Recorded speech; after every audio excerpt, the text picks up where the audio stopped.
Il n'y a pas de plus grand amour si ce n'est que celui de donner sa vie pour les autres. Il n'y a pas de plus grand amour. Frère, on reconnaît un chrétien par l'amour. On ne reconnaît pas un chrétien parce qu'il a la clé de la voiture. Non, non, non. On ne reconnaît pas le chrétien parce qu'il est bien habillé. Non. Le premier fruit de l'esprit, c'est l'amour. Celui qui a le Saint-Esprit, le premier fruit de l'esprit dans la vie d'un chrétien, c'est l'amour. Pourquoi? Parce qu'il n'y a pas d'amour. Et comme il n'y a pas d'amour, c'est comme ça que vous voyez, il y a le chaos total. Frère, on peut tout prêcher à l'église de Dieu. On peut tout prêcher dans les quatre coins du monde entier. Mais s'il n'y a pas l'amour, tout ce que nous faisons, c'est là nul. On peut donner des choses aux gens. Mais si on les donne sans amour, tout ce qu'on donne là, c'est là nul. Parce qu'il y a des gens qui donnent des choses, mais ils continuent à augmenter des paroles. Ah, c'est moi qui t'aide à tout moment. Moi, je fais tout pour toi. Toi, tu ne fais rien. Toi, tu ne peux pas te débrouiller. Tout le temps, c'est moi qui vais te prendre en charge. Frère, cela est sans amour, ça ne produira rien.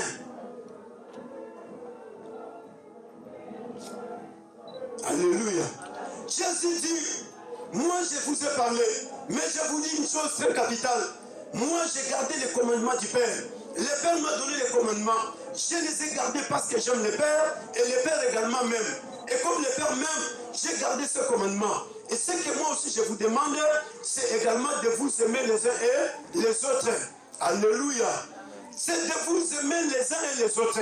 Frère, la chose la plus importante, c'est je t'aime. Non, ma soeur, je t'aime. Mais vous allez atteindre le niveau de vous sacrifier. C'est-à-dire que je dois me sacrifier pour mon frère. C'est mon frère, je dois me sacrifier pour lui. J'ai besoin qu'il devienne quelqu'un, je dois me sacrifier. J'ai besoin que ses frères puissent avancer dans les choses de Dieu, je dois me sacrifier pour lui. J'ai besoin que ses frères puissent quitter le mal, je dois me sacrifier pour lui. Mais aujourd'hui, combien frères? Hier, tu as évangélisé certaines personnes. Il y a des gens qui ont prêché la parole de Dieu. Mais par manque de sacrifice, les mêmes gens aujourd'hui, tu les as rejetés. Non, ce sont des incrédules. Je ne vais pas continuer à les parler. Parce que tu n'as pas encore atteint le niveau de sacrifice. Les jours où tu vas atteindre le niveau de sacrifice, tu ne vas pas te fatiguer à continuer à parler de Jésus à ces gens. Tu vas continuer à les parler jusqu'au jour où le Saint-Esprit les convaincra. Parce que la Bible dit, le Saint-Esprit convaincra le monde à ce qui concerne les péchés. Toi, ton problème, c'est de parler. Celui qui convainc les vies, c'est le Saint-Esprit. C'est le Saint-Esprit qui fait que les gens puissent reconnaître leur état du péché et qu'ils arrivent à accepter Jésus comme Seigneur et Sauveur. Mais par manque d'amour, qu'est-ce que tu fais? Non, comme je vais parler de Jésus aujourd'hui, automatiquement, aujourd'hui, il doit changer. Comme il n'a pas changé, ah là là là, non, non, non, c'est un incrédule. Lui là, il n'aime pas Dieu. En tout cas, je ne vais pas les fréquenter. Les Français, ils n'aiment pas Dieu. Ce sont des incrédules. Alléluia. Amen. Nous disons toutes ces choses par manque d'amour. Parce que je vois des Français dans les églises, non? Alléluia. Amen. Je vois des Français dans les églises. Je suis allé dans une église, j'étais choqué, frère. Nous, on est en train de blaguer. Nous sommes en train de jouer. Je vous le répète, nous sommes en train de blaguer. J'entre dans cette église, je me retrouve et je suis perdu. Je dis, mais cette église est dans l'île de France. Cette église se trouve en France. Mais comment cela se fait? Dans cette église, frère, tu retrouves plusieurs nationalités. Tu retrouves les Sri Lankais, les Indiens. Tu priez chasser les démons de célibat. Nous allons prier détruire comment ça s'appelle? Les masques de vieillesse. Mais c'est écrit où dans la Bible? Masque de vieillesse. Et comment la Bible nous? Non mais nous ne sommes rien, non? Masque de vieillesse, c'est écrit dans quelle Bible? Hein?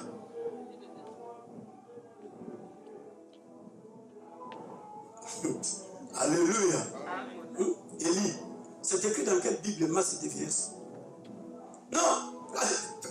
Pardon. Toujours quand la masque de vieillesse, là, la prière, jusque chez le président, ça va s'entendre. Oui, le président, il va écouter les gens qui prient. Hein. Mais quand on dit non, nous allons adorer Dieu, les présidents, ils n'écoutent pas qu'il y a des gens qui sont en train d'adorer Dieu là-bas. Pourquoi? Parce que les gens, ils ont peur de toutes ces choses. Au lieu d'avoir peur de Dieu, qui est capable de tout faire, mais les gens, ils ont peur des masques et des vieilles. Les gens, ils ont peur de faire devant tout le monde. On dit, ah non, frère tel, il a fait ceci. Et aujourd'hui, malheureusement, que nous avons des vidéos, on met des vidéos partout dans les quatre coins du monde entier, pour dire, non, tel a fait ceci. Tout ça, c'est par manque d'amour. Mais écoutez, frère, la Bible dit ceci. Il n'y a pas de plus grand amour si ce n'est que celui de donner sa vie pour ses amis. Alléluia. Il n'y a pas de plus grand amour, si ce n'est que celui de donner sa vie pour ses amis. L'amour, frère, n'est pas cette parole qui se limite dans la bouche. L'amour pour les humains, c'est un sentiment. L'amour pour les humains, c'est un élan qui attire la vie de quelqu'un. Mais l'amour de Dieu n'est pas un sentiment. L'amour de Dieu, c'est un engagement à accepter, à supporter l'autre tel qu'il est. C'est-à-dire que je m'engage à supporter mon mari avec ses défauts. Je m'engage à supporter ma femme avec ses défauts parce que je l'aime. Mais l'amour des êtres humains, ce sont des sentiments. C'est comme ça que vous voyez, quand les sentiments ne sont plus là, la femme ne veut plus regarder son mari. Quand les sentiments ne sont plus là, l'homme ne veut plus regarder sa femme. Parce que les sentiments ont disparu. Les sentiments finissent par disparaître. Des familles parfaites dans le monde entier. Et dans le monde entier, il n'y a pas de hommes parfaits. Dans le monde entier, il n'y a pas de femmes parfaites. Parce qu'il y a des gens qui cherchent des hommes parfaits. Ils pour se marier, je veux chercher un homme qui est parfait. Frère, tu ne vas pas trouver des hommes parfaits. Sœur, tu ne vas pas trouver des hommes, des femmes parfaites. Ça n'existe pas. Il n'y a pas des églises parfaites dans le monde. Dans toutes les églises où tu vas y aller, tu vas retrouver les personnes avec des imperfections. Tu vas retrouver les pasteurs avec des imperfections. Tu vas retrouver les apôtres avec des imperfections. Parce que la propre parole de Dieu dit, nul n'est parfait sur la terre. Tu vas retrouver un père avec des imperfections. Tu vas retrouver une mère avec des imperfections. Mais tu dois aimer ce père-là avec ses imperfections. Tu dois aimer ta mère avec ses imperfections. Tu dois aimer ton mari avec ses imperfections. Tu dois aimer ta femme avec ses imperfections. Mais quand tu cherches la perfection, frère, la perfection, c'est le Saint-Esprit. La perfection, c'est Jésus-Christ. La perfection, c'est Dieu. Voilà pourquoi il y a des gens qui sont choqués. Quand on lui dit non, non, le pasteur tel, il a fait ceci, il dit, oh, naïve. Oui, c'est un être humain. Il est imparfait. Il n'y a qu'une seule personne qui est parfaite, frère, c'est Dieu. Voilà pourquoi ton âme est de toute ta force. Tu aimeras ton prochain comme toi-même, tu t'es. Alléluia. Mais les chrétiens, ils continuent à vivre dans l'ancienne alliance. Écoutez, frère, écoutez, ma sœur. Aujourd'hui, beaucoup de gens sont en train de chercher des miracles. Les gens sont en train de chercher des bénédictions. Les gens sont en train de chercher beaucoup de choses. Mais toutes ces choses, c'est les conséquences de l'amour de Dieu. Le miracle n'est pas des choses extraordinaires pour lesquelles les gens sont en train de chercher. La délivrance, la bénédiction, tout ce qu'il y a, frère, c'est l'expression de l'amour de Dieu pour les êtres humains. Or, l'expression véritable de l'amour de Dieu manifesté sur la terre s'appelle Jésus-Christ de Nazareth. Jésus-Christ s'est sacrifié. Il a donné sa vie sur la croix pour qu'afin que l'humanité tout entière reçoive l'amour de Dieu. Pour que l'humanité tout entière ressente que Dieu nous aime. C'est pour cela qu'il s'est donné à la croix, pour qu'afin que les familles du monde entier soient sauvées. Et dans le salut, c'est là où les hommes reconnaissent la famille. Quoi, frère, aujourd'hui, beaucoup de chrétiens n'ont pas encore compris que nous avons quitté l'ancienne alliance et nous sommes dans la nouvelle alliance. Ils sont toujours dans l'ancienne alliance. Mais dans l'ancienne alliance, il y avait des lois. Dans l'ancienne alliance, il y avait des règles, des préceptes et des ordonnances. Mais dans la nouvelle alliance, il n'y a pas de lois et de règles. Dans la nouvelle alliance, il n'y a qu'une seule loi. Cette loi s'appelle « Tu aimeras l'Éternel ton Dieu de tout ton cœur, de toute ton âme et de toute ta force. Tu aimeras ton prochain comme toi-même, tu t'es. » Alléluia. Mais les chrétiens continuent à vivre dans l'ancienne alliance. Écoutez, frère, écoutez, ma sœur. Aujourd'hui, beaucoup de gens sont en train de chercher des miracles. Les gens sont en train de chercher des bénédictions. Les gens sont en train de chercher beaucoup de choses. Mais toutes ces choses, c'est les conséquences de l'amour de Dieu. Le miracle n'est pas des choses extraordinaires pour lesquelles les gens sont en train de chercher. La délivrance, la bénédiction, tout ce qu'il y a, frère, c'est l'expression de l'amour de Dieu pour les êtres humains. Or, l'expression véritable de l'amour de Dieu manifesté sur la terre s'appelle Jésus-Christ de Nazareth. Jésus-Christ s'est sacrifié.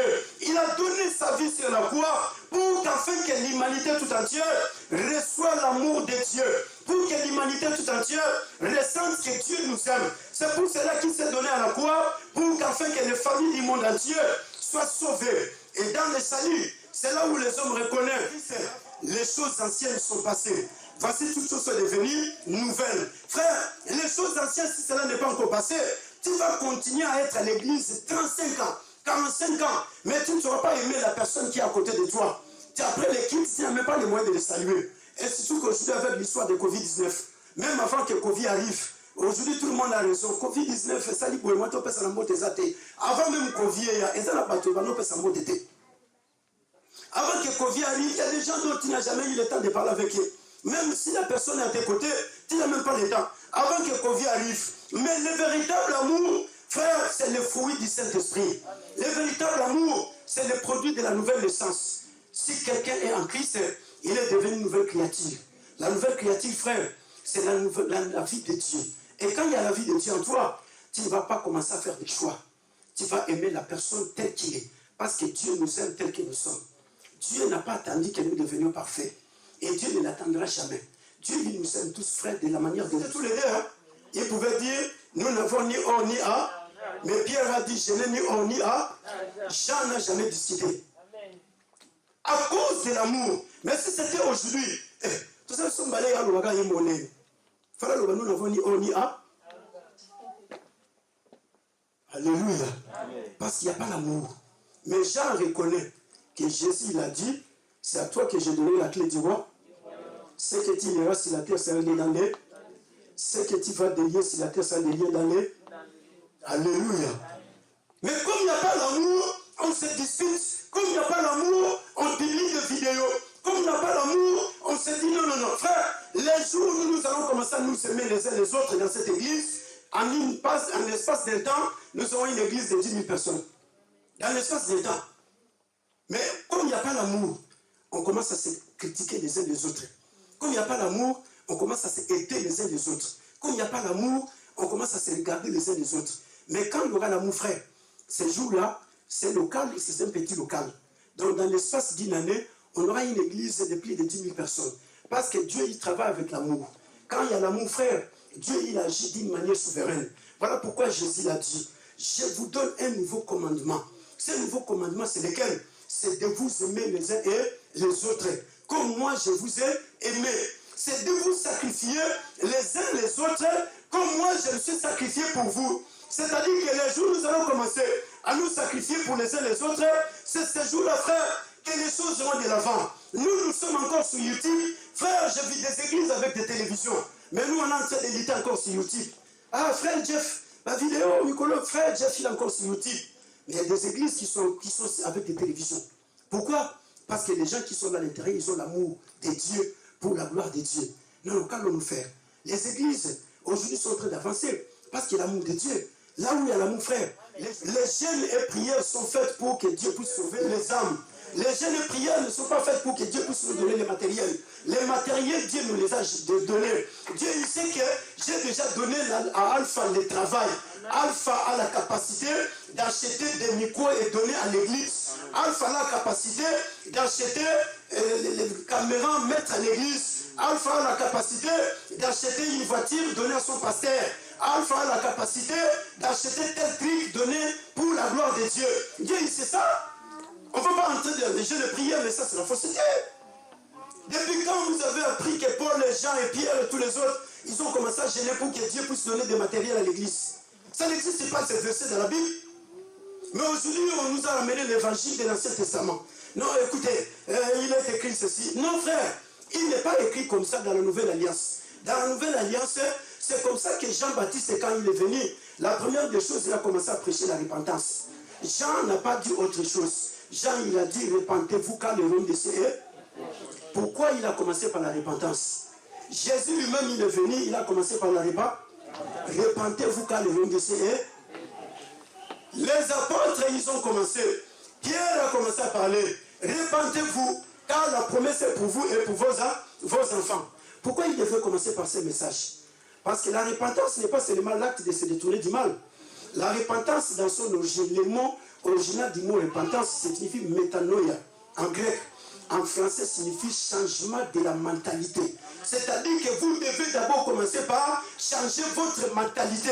Si la mentalité ne change pas, frère, il est difficile d'avancer avec le Seigneur. Si la mentalité